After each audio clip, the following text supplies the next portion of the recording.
বাবুর জন্য আজকে বাবুর খালামণি সবজি খিচুড়ি বানাবে। তার জন্য প্রথমে সে পেঁয়াজ, মরিচ আর সবজিগুলোকে কেটে নিয়েছে।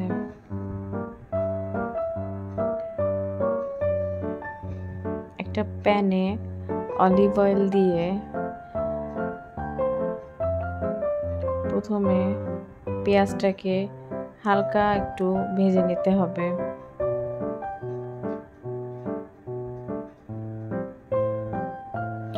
একবারে ব্রাউন করা যাবে না, পেঁয়াজটা একটু নরম হওয়া পর্যন্ত হালকা করে ভেজে নিতে হবে।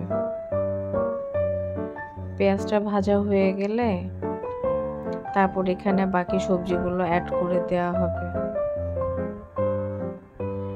সবজি খিচুড়ি বাচ্চাদের জন্য খুব বেশি দরকার, খুব বেশি উপকারী। এতে বাচ্চাদের যেমন সব নিউট্রিশন তারা পায়, বাচ্চাদের কনস্টিপেশনের সমস্যা থাকলে সেটাও দূর হয়ে যায়, সবজি যেহেতু অ্যাড করা থাকে এখানে। তাই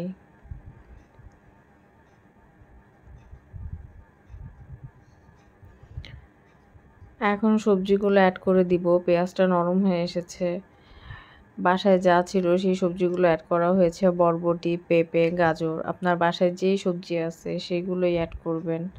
আর আমি স্বাদের জন্য যেন ও বুঝতে পারে এখন একটু বড় হচ্ছে, একটা কাঁচামরিচ অ্যাড করে দিয়েছি।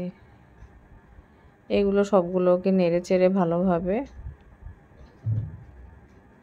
একটু ভেজে নিয়ে তারপর বাকি জিনিসগুলো অ্যাড করব। দেখতে থাকুন তাহলে। একটু ঢাকনাটা দিয়ে রাখবো। এখানে একটু সামান্য হলুদ অ্যাড করছি জাস্ট কালারের জন্য, আর অল্প একটু লবণ।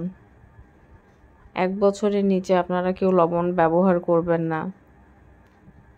বাবু 1 বছর পার হয়ে গিয়েছে, তাই সামান্য একটু লবণ অ্যাড করেছি। ঢাকনা দিয়ে রাখলে তাড়াতাড়ি সবজিগুলো সিদ্ধ হয়ে আসবে। আমি আদা, রসুন এগুলো কিছুই ব্যবহার করতেছি না, কারণ ছোট বাচ্চা খাবে। এত কিছু দিলে আসলে ওরা খাবারের স্বাদটাই আসলে পাবে না। এই যে এগুলো একটু হালকা হালকা নরম হয়ে আসবে, তারপরে হচ্ছে আমি এই যে এখানে চাল, ডাল মিক্সড করে গুঁড়ো করে নেওয়া হয়েছে, সেগুলো অ্যাড করে দিব। আমার বাচ্চা খিচুড়িটা খুব মজা করে খায়।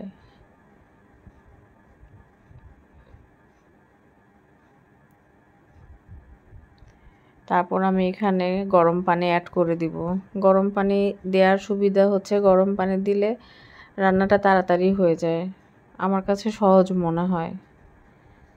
না, আমরা যে পানিটা খাই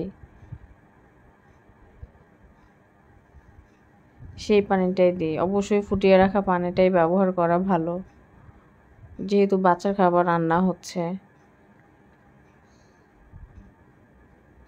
জাস্ট এখন সিদ্ধ হয়ে আসা পর্যন্ত অপেক্ষা করব। সিদ্ধ হয়ে আসলে নামিয়ে নিতে হবে।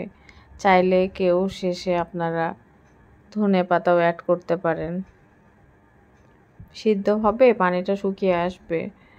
বাবু শক্তটা ওইভাবে করে খায় না, হালকা একটু থাকবে নরম, ওই অবস্থায় হচ্ছে চুলাটা অফ করে দিব। কারণ দেখা যায় যে ঠান্ডা হলে পরে হচ্ছে আবার টেনে যায়, শক্ত হয়ে যায়। পরে আরেকটু লবণ অ্যাড করে দিয়েছি। এই তো প্রায় হয়ে এসেছে খিচুড়িটা। বাবুকে এখন গোসল করাবো।